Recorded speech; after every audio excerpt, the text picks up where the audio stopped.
What's going on, everybody? Welcome back to the Going the Distance podcast presented by ImmaculateSports.com. Twitter's at ImacSports. Instagram is also at ImacSports. TikTok, YouTube, Immaculate Sports. It's episode 206, 1 week away from week 0, college football. That's going to be pretty awesome. Don't worry, we won't forget about that. We'll talk about that at the end. But also only about a month left of the baseball season until postseason. So our usual awards, power rankings, of course. I'm sure we'll be talking about a lot of different teams. Also some football, Kyle. NFL season pretty soon. Yeah, we're going to be doing our running back draft pretty similar to what we did last week with the wide receiver tight end draft. We'll get into the formatting and scoring and whatnot once we get there. But you can prepare for that in the later half of our episode. As well as some cool stuff in the second half or halftime, whatever we want to call it now, some college football stuff that's going to get into. But before we get to there, we always got to do our opener.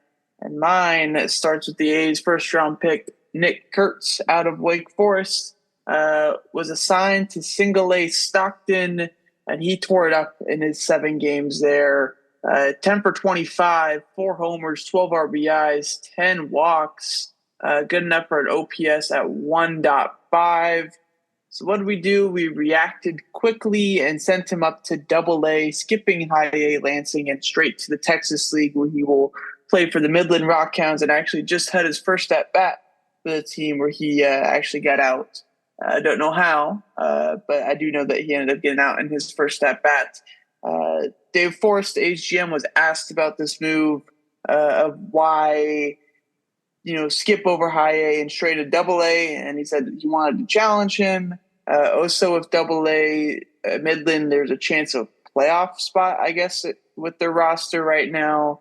And with some more season left in their season comparative to the High A team, he wanted to give him the most possible play there. He could potentially be there for 5 weeks of straight playing baseball, which is exactly, I think, what the A's front office wants. Before wrapping up this, short 2024 season for the first-round draft pick. But next season, hopefully he's sent to Double-A or Triple-A right off the bat, and we can see Nick Kurtz as soon as probably the All-Star break in 2025. That's exactly what you wanted, right? That's what you were texting us. He should be up a little higher than that. So awesome. I mean, first round, looking good. That's all you can say right now, right? Awesome. I'm going to talk a little bit about preseason football. It doesn't matter that much, but some interesting stuff going on with the Jets. Last week, we were in Carolina for that combined practice with the Panthers. The big headline going into the game was about how terrible the weather was all week, and the two defenses were just unstoppable. Even Rodgers looked bad. And the game reflected that. The Jets won 15-12 with only field goals, but it was nice to see all the depth we have on defense this year. The Jets usually go into most seasons paper thin at important positions. So see all these D3 corners, Quantez Stiggers, Jarek Bernard-Combers, and Shamar Bartholomew. Just 3 guys. All hard names to say, too. That's crazy. But they all balled out, near perfect grades and coverage.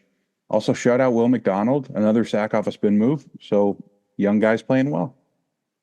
Yeah. Before we get into where's your headed, I feel like it's a good time also to just hit on kind of some updates for the non-first round draft picks for the A's so far this year and what they've done in their couple of weeks in low A or whatever they may be. First of which is Tommy White, the second round pick, big name. Tommy Tanks, of course, 40th overall pick. Off to a slow start, 6 for 32 with a 188 batting average and only a single double in that time. So 1 extra base hit, hasn't left the yard yet. So an unfortunate start there. But it trends upward, starting with Rodney Green, who was the 4th round pick for the A's in pick 104. He's off to a 276 start in his first 7 games with a homer and 3 stolen bases there. And then Joshua Karuta-Grauer, who we've nicknamed JKG, is off to a great start, who was the 3rd round pick for the A's, batting .462 in his first 6 games with 12 hits over those 6 contests. So he's been good. And then we've also got news that Davis Diaz, the 8th round pick for the A's this year, is going to be going to Stockton this week as well, too. So we'll get to see him in action. Somebody I faced in high school, he's 2 for 2 off of me, so he gets the eye test pass for me, that's for sure. But pretty cool to see some of these young guys performing as soon as they get to Pro Bowl. Moving on, though, to the big leaguers and talking player, pitcher, rookie of the week. Same thing that we do every single week. We'll just start off the player of the week, Skyler. There wasn't any ridiculous weeks, or we had a 6-homer week, or anything like that. But who do you choose for your player of the week? Yeah, absolutely right. And that's why I kind of stuck with the top here for back-to-back weeks with Masataka Yoshida. Not only was he the OPS leader, he had some really clutch moments in that Baltimore series. 4 of his 6 RBIs off of Corbin Burns. So that's why I gave it to him. Yeah, I also went with Masa as my player of the week. 11 for 17 with 2 doubles, 2 homers, 6 RBIs, as you said, as well as 3 walks. 1.8 OPS, pretty damn good. So Masataka Yoshida gets his player of the week honors. On to pitcher of the week, Skyler. Who'd you choose? I'm going to go with Sevy. Luis Severino, complete game shutout against Miami. 8 strikeouts, just 6 base runners allowed for a guy who usually walks about 8. So shout out to Severino. Yeah, Sevy's also going to be my pitcher of the week. His first shutout or complete game since 2018, I want to say was the stat I saw. Wasn't a ridiculous, complete game shutout where he had 15 strikeouts and 1 hit or anything like that, but a solid 4-hit, 1 walk, 8K day for Sevy, as he seems to be the ace for that Mets team that's trying to fight into a playoff spot. What about rookie of the week? I think we're going to go for the sweep here. I didn't do anything crazy. Just went with Gavin Stone. Multiple-time winner this year. This time he completely shuts down the Mariners over 7. 10 strikeouts, 2 hits allowed, just 90 pitches. The most efficient start of the week. I'm going to go away from Gavin Stone, actually. I did see that he had a great start last night against the Mariners with his career high in Ks. I decided to go with a 29-year-old rookie who hit for the cycle this past week. That's Weston Wilson. Only 11 at-bats, but he made the most of it with 6 hits in there, including, of course, a double, triple, and a homer in a game last week in Philadelphia. 1.6 OPS in those 11 at-bats. I saw something talking about is Kevin Biggio's cycle a couple years ago, and one of these MLB nerd people was tweeting out is we now have a new worst player of all time to ever do this cycle, and Weston Wilson is the person they were talking about. Of course, he's had his moments in Philadelphia. He has a cool story getting up to the big leagues, but you're going to get memed when you're a 29-year-old rookie playing for one of the best teams in the league. So regardless, shout out to Weston Wilson for his great week and accomplishments. And we'll be moving on to the power rankings now. With that being said, into the power rankings, crazy couple of weeks that we've had where the standings have just completely got jumbled up to the point where I don't think there's a single team that projected to win over 95 games is what I saw based off of win percentage. We have I want to say it's 6 or 7 teams within a game at the top of the MLB standings right now. It's getting ridiculous. But I guess we'll start it off with the unranked or teams that fell out that you don't have making it this week. I don't have any teams in there. Actually, I think I do. I just completely forgot to put it in. I'll let you go first, though, and let me see if I can go ahead and find that real quick. Yeah, just the Giants will be dropping out for me. They've actually played really well down the stretch, but it's kind of the same formula over and over again. Pray that your starter can go more than 6-7 innings. And, hey, it's worked this month, but I don't know if I can trust that forever. Tampa Bay was the one team that I had. They're at 15 last week, and they could be 16, but obviously we don't go down that far. With their record, just probably shouldn't be in the top 15. Number 15, though, Skyler, who do you have here? I got the New York Mets staying put at 15 because this team is so dysfunctional, but they're right there in the hunt. Only a game and a half behind Atlanta. I personally think the pitching injuries are too much to come back from here, but they're way more comparable to Atlanta than I thought they'd be at this point in the season. My number 15 team, I wanted to put the A's here just as I don't want to say a fuck you to the rest of the league, but just kind of a come on now to the rest of the league because there hasn't been that many great teams in the second half outside of say the Diamondbacks and the Padres and maybe even the Astros as well too. But I went with the logical choice here, and I put the Seattle Mariners 64 and 62. They moved down one spot from the last rankings. It's the same recipe as what it's been the entire season, man. They can't hit shit. Regardless of who they bring in, regardless of who's healthy, they just can't find a way to get consistent runs. Saw that again last night when Brian Wu gave a great performance against the Dodgers, and Gavin Stone just went out and completely destroyed the Mariners lineup. So whether they're there in October or not is yet to be seen. They could obviously still, change everything up in the last month or two of the season, but does not look good for a Seattle team that I picked to win the division this year. Number 14. Yeah, here's where I got the Mariners. Also down one spot. Things have been rough. They lost the massive lead in the West to Houston, and we still have another month to go. They did just sweep the Mets. Playoffs aren't impossible if they get a little healthier, but this is another team that doesn't really want to change yet. And they kind of have to. Yeah. My number 14 team is going to be the Boston Red Sox, who moved down one spot. They're sitting at 65 and 59 right now, 4 and 6 over the last 10. They had a weird 2-week period where the offense kind of went cold for a little bit and then got hot again right away in that Baltimore series a little bit. Just the issue for them kind of remains consistent the entire outside of April and May, and it's to struggle to find consistent pitching options outside of a Tanner Houck. We saw James Paxton get hurt a couple of weeks ago now. We're seeing them start Cooper Criswell, Cutter Crawford, looking for stuff, and it hasn't really been there too much in some parts in the later half of this season. So the Red Sox out of a playoff spot as we speak, 4.5 games out, but still in the race, of course. Number 13. Yeah, I got the Red Sox at 13. They're down 4 spots from last time, from 9. So I was a little higher on them. Definitely on the downswing of the season after getting swept by Houston.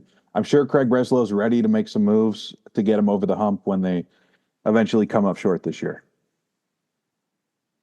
Number 13 for me, a big faller here. It's going to be the Atlanta Braves, who moved down 6 spots from my last ranking, 66 and 58. It's not that their last 2 weeks was so bad. They went 6 and 4. But now with Austin Riley out for 6 to 8 weeks, it makes it so much more complicated. They're already missing Strider. They're already missing Acuna. They're already missing Albies.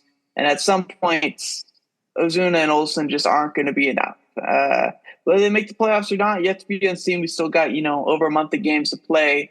But I'm not too confident in this Atlanta team to do much if they don't have their, 4 of their top 6 or 7 best players. Number 12. Number 12, I got the Astros coming up from an honorable mention spot last week.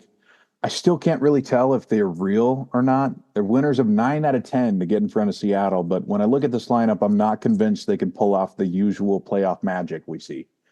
But this has been a pretty tough test. Coming up next, at Baltimore, at Philly. Number 12 for me is going to be where I slot the New York Mets, the exact same spot I had them in 2 weeks ago when we did our last rankings. They're at 65 and 60 right now, 4 and 6 out of the last 10. It was a bit of a struggle over the last 2 weeks. Their offense is great, man. 1 through 9, they're going to find guys that can hit for them.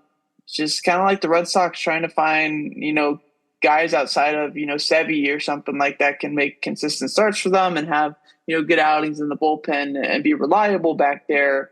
I just haven't found that super consistently. Still a fun team to watch. Still a team that's only a game and a half outside of a wild card spot. Maybe with Atlanta being bad or, tacking on another injury, it can be a spot for them to slide in. But I like this Mets team, just maybe not as good as what their vibes are. Number 11.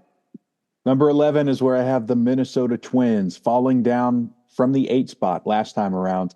When Royce Lewis has gone cold, you are in trouble. Now Buxton, Correa, Joe Ryan, Chris Paddock, and Brooks Lee are all on the IL. I had to drop them down a few spots, even though they've been winning some games that they probably shouldn't have been. Number 11 for me is going to be where I slot the Milwaukee Brewers.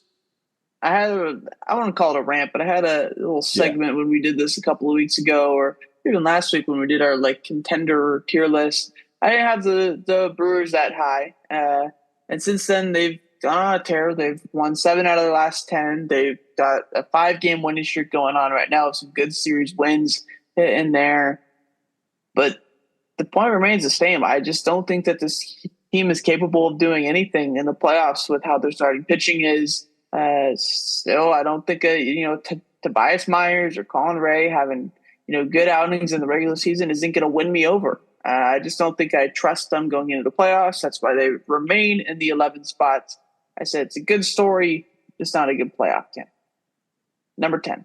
Number 10 is where I got the Royals once again staying put. Yes, they just lost the series to Minnesota, but this next week is massive for the AL playoff landscape. When we do this again, Kansas City will have played series against Philly, at Cleveland, at Houston, Cleveland again, Minnesota, and at Yankee Stadium. They're either going to be 5 or 15 in 2 weeks from now. Probably be exactly the same spot with just how the season's gone. They'll probably sweep a team and then get swept, and then sweep a team and get swept. But who knows? Number 10 for me, the last double-digit team, is going to be the Arizona Diamondbacks, moving down 1 spot from my last rankings. And they're not really moving down because they've been bad. They've been good. 7-3 over the last 10, a 70-56 record, the best record in the MLB since July 1st. They just lost Cattell though for an unspecific amount of time. He was kind of in a weird spot where he was hurt, but not on the injured list for like a week and a half, and they weren't playing him, but keeping that roster spot for what the hope for getting him back one of these days.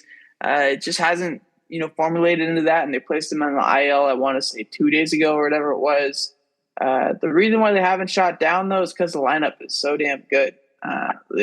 Whoever they plug in for Cattell, they're hitting. Whoever they plug in for an injured Gabby Moreno, De Castillo or Del Castillo, the catcher that they brought up has been raking. This Arizona team can hit. I like this team a lot, but if they don't have Christian Walker and Cattell Marte going into October, I'm still going to be slightly scared. Number 9. Number 9 is where I have the Braves. They are going to drop down a bit for me, just from the 6th spot, though. I don't want to say the season's over, but this one may be too much to come back from. Now it's Austin Riley and AJ Minter, even you didn't mention, and probably not a lot of people will, but that's another arm that you don't trust out there in the playoffs. So I think at this point, it would have to take another miracle. Yeah. Number 9 for me is going to be where I have the Minnesota Twins moving down 3 spots from my last rankings. 70-55, 5-5 over the last 10, which seems pretty consistent with these teams in the top 10 of a 5-5 over the last 10. Buxton just went back on the IL. Pretty not shocking, but unfortunate news, of course, with Byron Buxton. Not really too sure how long he'll be on there, but still at least, a 10 to 15 day stint can be the change in the season when it comes to late August. Carlos Correa, who kind of felt like, should be back by now, isn't even back doing baseball activities, I guess. I think he's just starting to try to run again or something like that because he's had some plantar fasciitis or something like that going on his foot. So Carlos Correa, they need him. They need Buxton if they're going to win anything in October. So I had to move him down 3 spots, even though I still, like this team a ton. Number 8. Number 8, I got the Diamondbacks.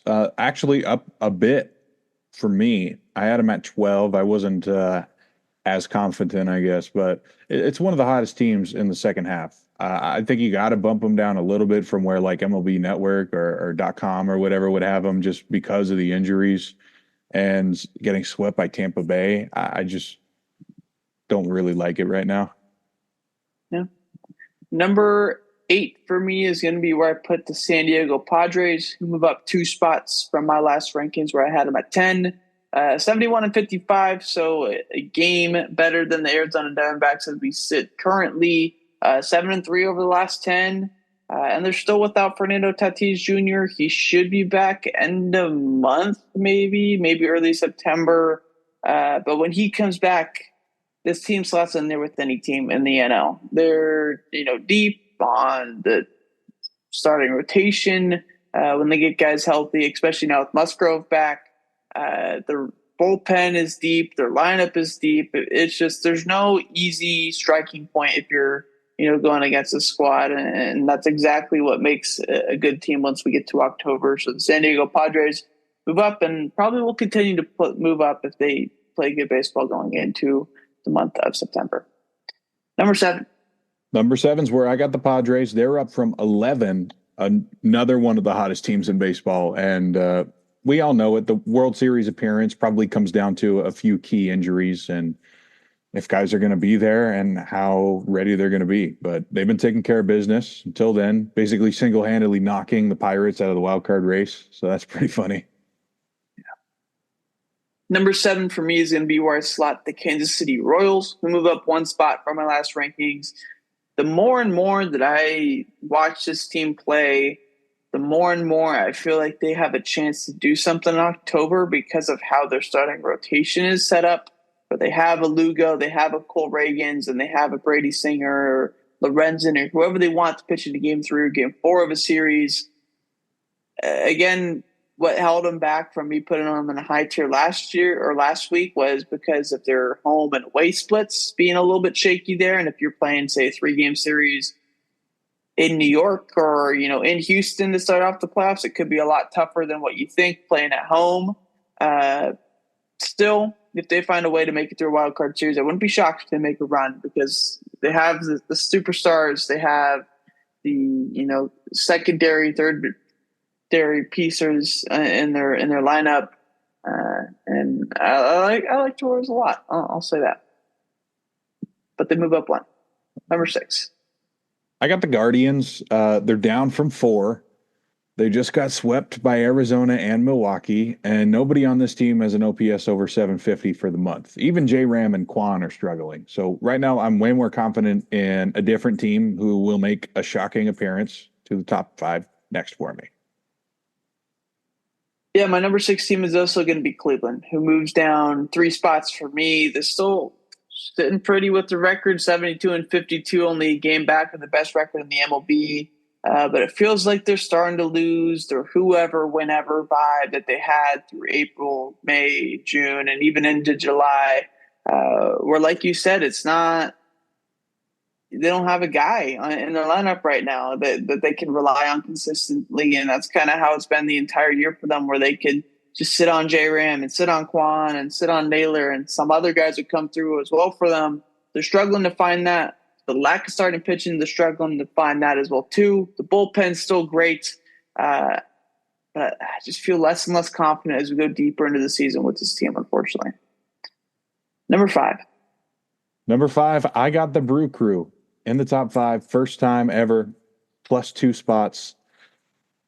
The pitching factory is still strong.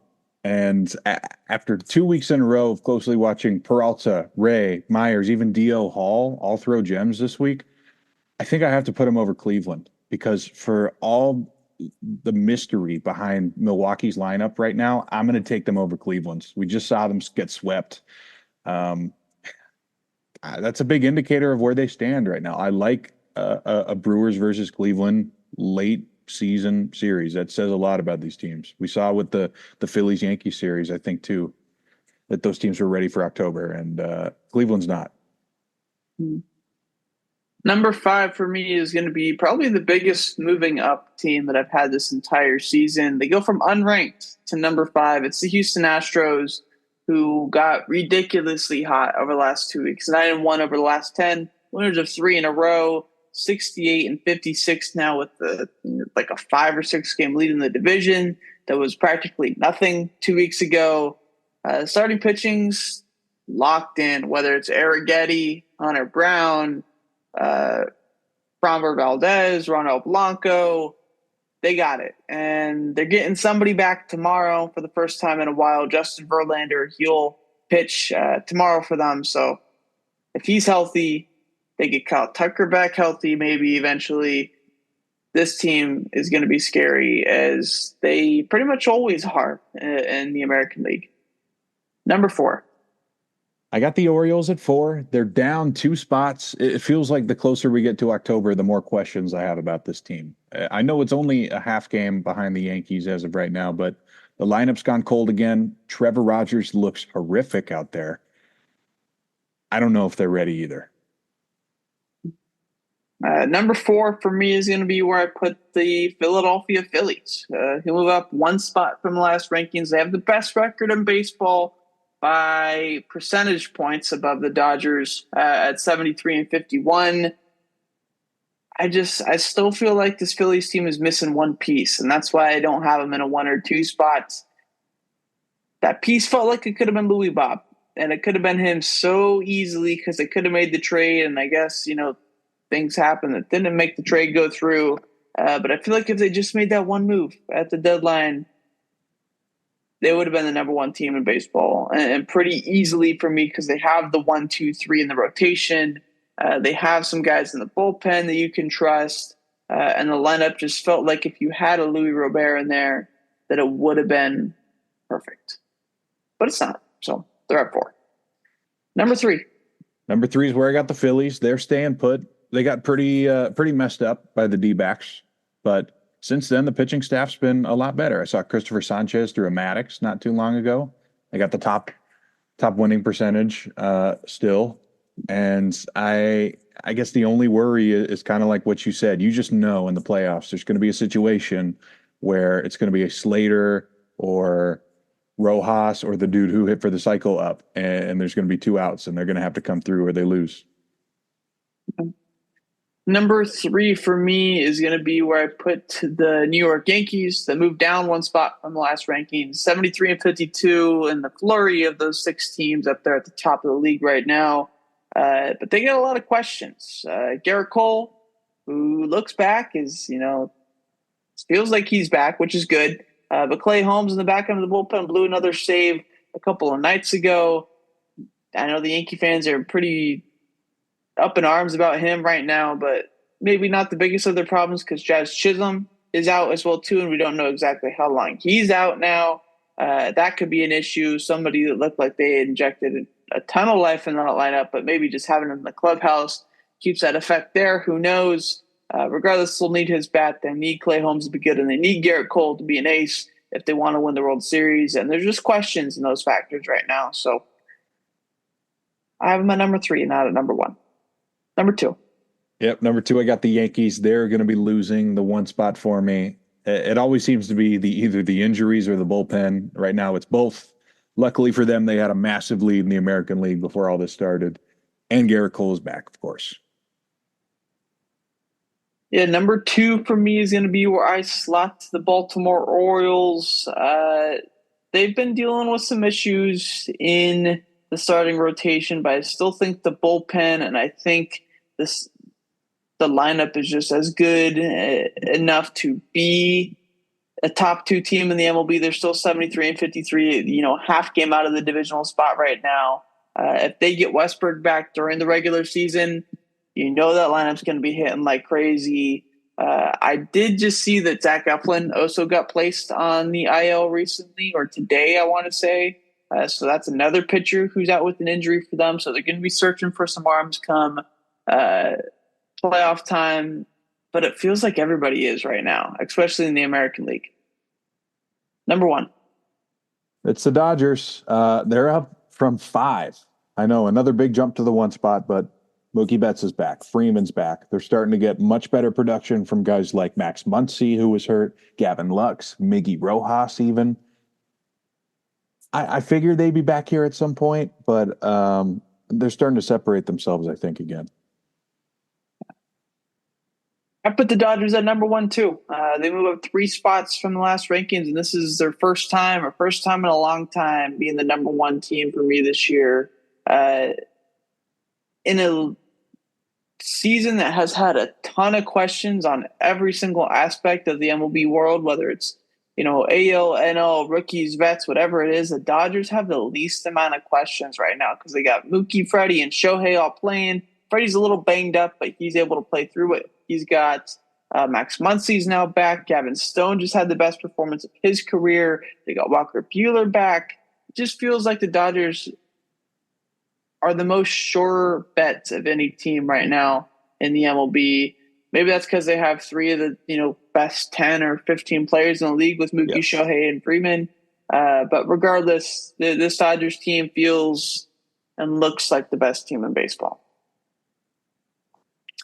On to the running back draft, Skyler. Yeah. Similar to last week, I guess we didn't really go over this, but for the scoring system, I think we could do again, 10 points per 100 yards, 15 points per touchdown, and then also similar to receiving, where we have, 1 point per reception, 10 for 100 yards, and, 15 for touchdowns, of course.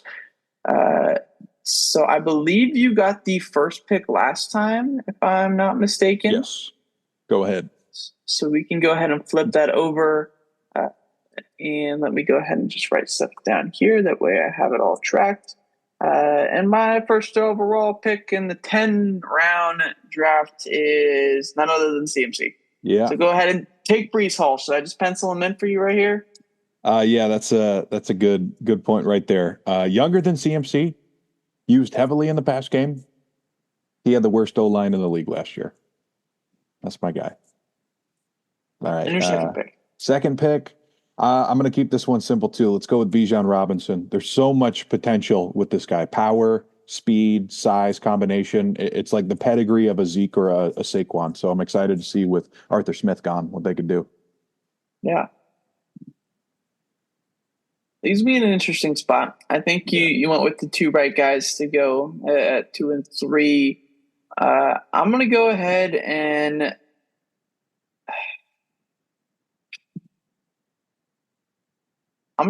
pick Jahmyr Gibbs. That's my first pick here. I like his potential in Detroit. I think he could be a complete boom guy if they decide to give him the ball a ton. And when you watch him run, he looks extremely legit. The next guy I'm going to go with, I'm between a few different guys, but I'm going to end up going with Saquon. I think the scheme fit in Philly is going to be fun to watch. We saw Saquon be ridiculously effective with the Giants when he was their only option on offense, and everybody knew he was going to get the ball, and he still wound up with the numbers that he did last year. He's really, really good, and I think he's on a good team finally for the first time in a long time, and the Philadelphia Eagles. All right. With my third pick here, I'm going to end up going with Jonathan Taylor. Despite all the craziness that happened in Indianapolis last year, I still think he's a generational talent that is going to get force-fed the ball. So hopefully he doesn't get hurt off of that. But he's losing aura points because he's wearing one of those skull caps. Keep him healthy. I don't care. More points. Sure. Yeah. Plus aura points. Okay, I'll bring back some aura here with my next pick, though, because I'm going to go against the curve. I'm going with Derrick Henry in a PPR situation here because I think having another speed back might make Lamar more comfortable in that offense. But I'm telling you, Henry is not done. Baltimore has the guys to pull this off. No one's going to want to tackle him in the AFC North. He's going to be unstoppable. Yeah, that does scare me. I think he's going to have a good year. For sure. I think a lot of people are sleeping on him. Makes my decision easy here because you didn't take the guy who I was possibly considering was my third guy, and that's Kyren Williams. He was the next one. I do have a bit of weird scaredom. I don't know if I was going to say that word. I don't know if that's a word, but I'm slightly scared that they just randomly go away from him for Blake Corum because there's always a running back every single year that just shockingly gets way less touches than what we expected. And even though Kyren Williams coming off a great year, still super young, maybe Blake Corum, has something that they don't know. But regardless, I think Kyron's a pretty safe pick. And then I'm not going to pick Pacheco because I don't want to pick a Chief. I'm sorry. Or maybe, good for you if you want to take him. But leaves me in a different spot here. There's a ton of different guys to take because we kind of cleared that top level, I would say, of 6 or 7 guys. I'm gonna go ahead. A little boomer bust pick here. I'm gonna go with Devon Achane. Oh, my pick. I think he can go nuclear in some games. Maybe he's not going to be the guy who gets 25 carries, 30 carries, whatever it is, but he might have 8 for 180 with 2 touchdowns, and that can happen. Whether it's through the air, whether it's through the ground, if you got speed, you're going to play, and Devon Achane can definitely play. All right, perfect. I'm going to end up with the top 2 guys I was thinking about for the past minute. We'll start off with Travis Etienne of Jacksonville, because even without Trevor Lawrence those last couple of weeks, he's able to do a lot in the receiving game. He's just another one of those dudes who stays on the field every snap. And you know what? I will take Pacheco, because there's another guy I would take, but you might be mad if I took him. Pacheco helped me win a fantasy league, though. He's another guy that can play all down. So he's in there on the goal line, and he could end up with 5 catches, too. Make me mad that you would take him. Curious where you're thinking I'm going here. I'm anti Josh Jacobs now. I see. If you think that's who I'm going, even though you'll probably have a good season, but you didn't thank the Raider fans, so it's not going to be selected by me. So I will go with.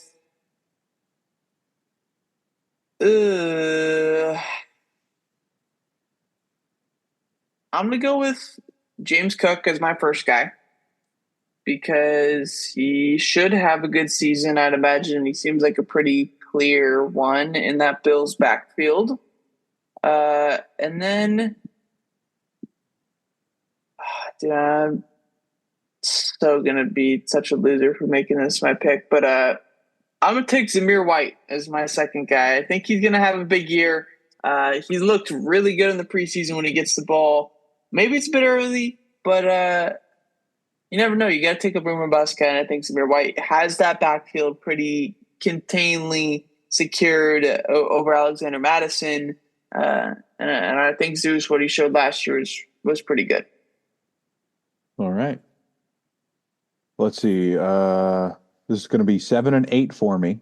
I think I'm going to play another couple rounds safe and take 2 guys I know will be starters. So how about Joe Mixon and the new offense? He could be pretty elite if they're throwing 40 times a game, and the offensive line can't hold up for all those snaps. And how about another guy on my team last year, Rachaad White? Very similar situation. Baker loves to check it down when he's open, and those 2 guys are going to be at the top of scoring.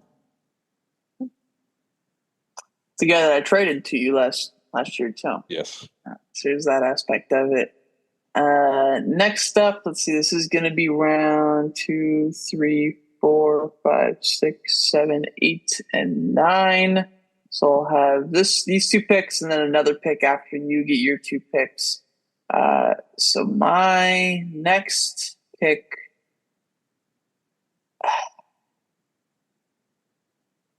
I feel like he's too good to not take him. So I'm going to go ahead and take Alvin Kamara as my pick here. I think, I don't know, are they contemplating suspension with him right now? I'm so confused on kind of what's going on there. Topic every year, right? Exactly, but it seems like he might be playing still, which is good. And if he is, then I think should be ridiculously effective. And then, I actually kind of like this. I'm gonna go ahead and take. Actually, let me do quick research.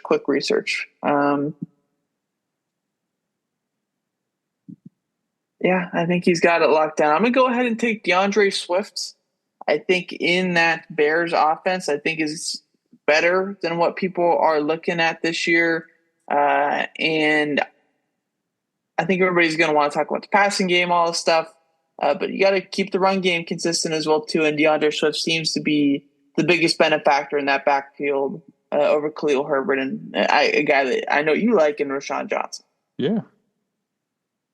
All right. Final 2 picks. I want to get guys who are going to play a lot, but there's a couple offenses that scare me. So I'm going to go with Kenneth Walker from Seattle. That scares me a little less than the Minnesota offense and the Arizona offense for sure. Kenneth Walker, we know there was some threat of him losing his job through a couple late round picks, but that's not going to happen. We know this.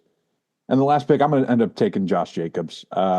I'm sorry if you're upset with this, but I'm going to take those points. That offense is going to be That's zooming about. this year. Yeah. No, I do think they'll be good. I couldn't do it. I couldn't bring myself to terms there. So last pick is an interesting spot because there's a lot of possible boom guys that A I lot of could go power with. backs too. A lot of power backs. I love myself a Ty J, but I don't think I could take him here. I'm not too sure how much he'll be used, especially with Pollard being brought in there. I could go with a handcuff and go ahead. I could go Mostert. I could go David Montgomery to kind of contrast against the guys that I do have already.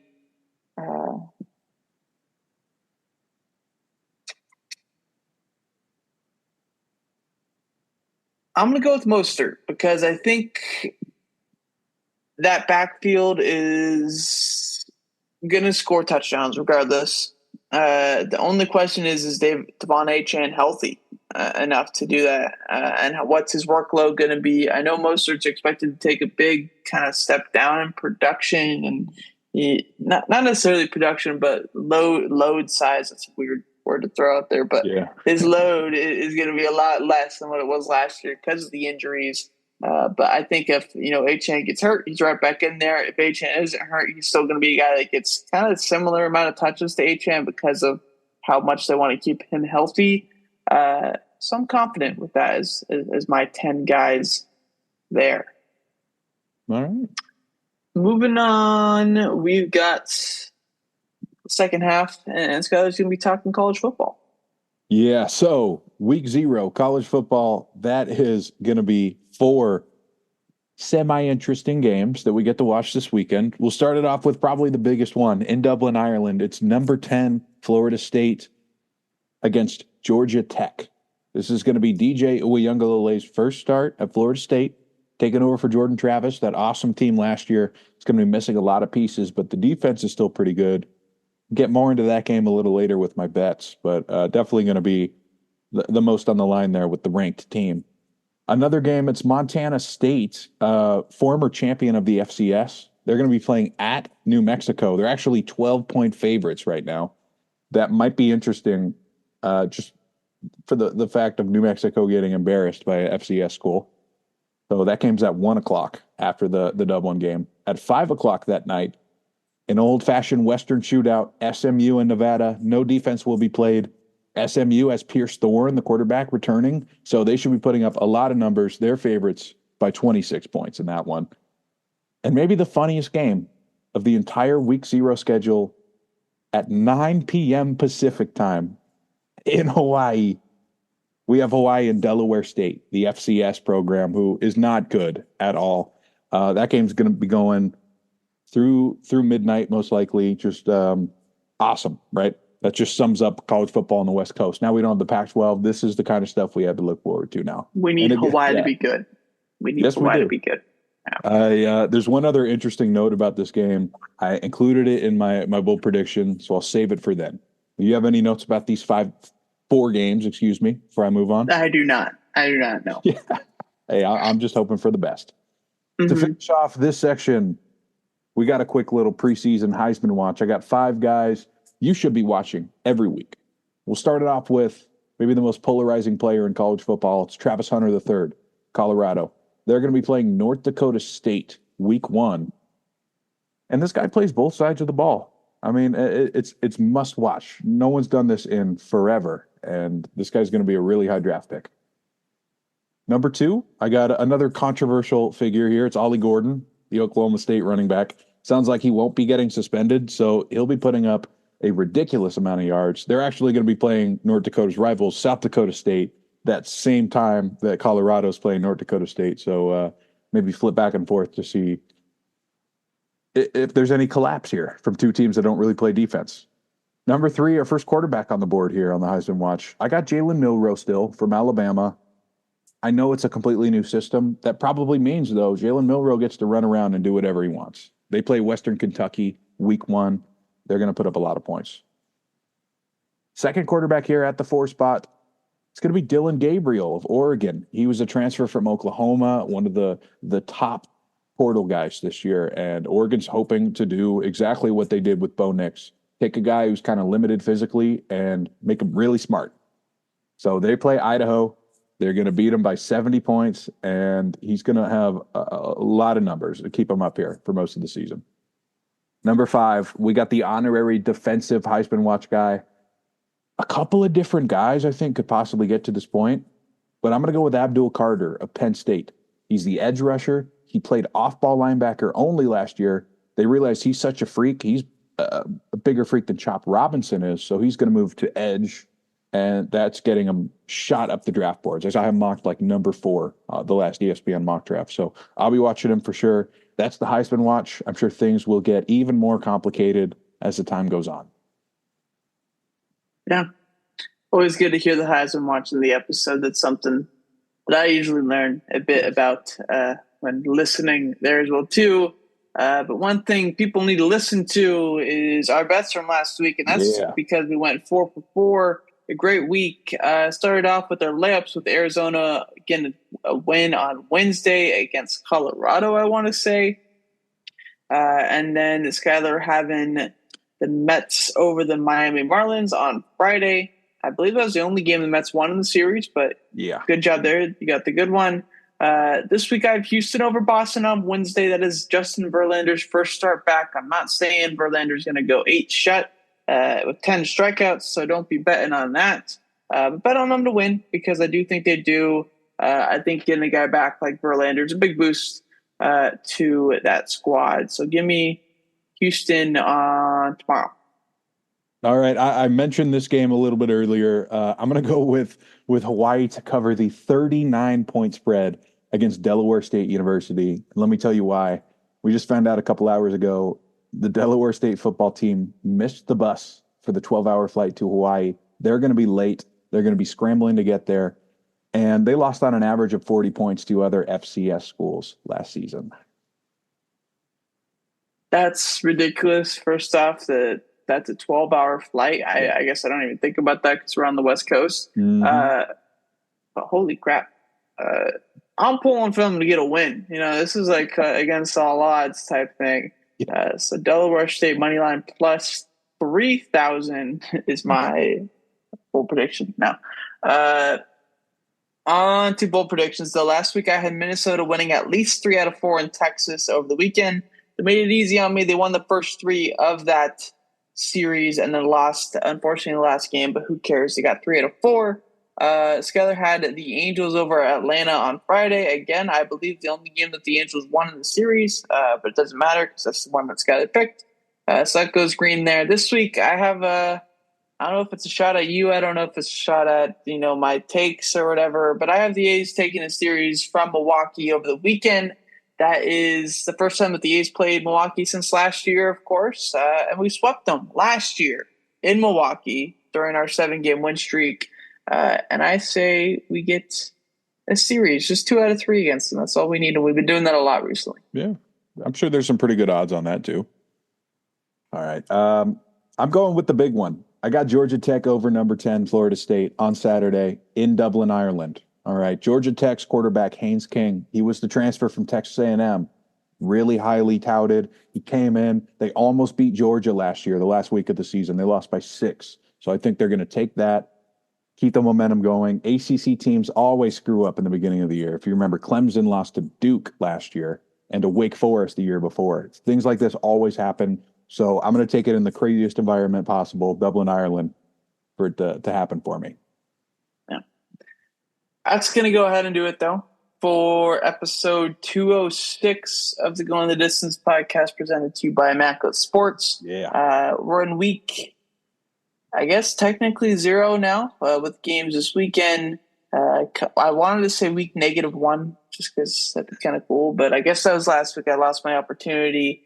Next week, 207, looking at more college football. We'll be into, officially week 1 there. We're going to be talking QBs for a draft next week to prep you guys for the big football season preview in episode 208 that should be looking forward to as well. then once we get the football season started, MLB playoffs started, all that stuff, we'll get into breakdowns for all that stuff. But it should be fun over the next couple of months as we get into football season. It's always a good time there with some consistent things for us to talk about. Basketball season as well too. Yeah. I believe the Premier League and stuff started this past weekend. So congrats, mates, on your soccer your footy being back. Footy. Yeah. Over here in the American real world. We don't care about that, but congrats to all you footy fans. That's gonna do it though. So we'll see you guys next week. You got any closing remarks? Good luck in all your fantasy drafts. Mm-hmm. I'm gonna win again, don't you worry. And I'm just kind of scared. Like, running backs decide it all, right? So I hope we didn't learn too much about our running back strategies, because I could shift the draft if we're picking around each other again. Yeah, we'll see. Who knows? Yeah. You know who I'm not taking. Yeah, I know. I probably won't take him either. Don't worry. No. It'll be Alex. NFL preview next week. Let's get this. Not next week. 2 week after. Close enough. It's always off. Yeah. We're good. September 9th, Jets Niners. That's the next milestone for me. We'll see you next week.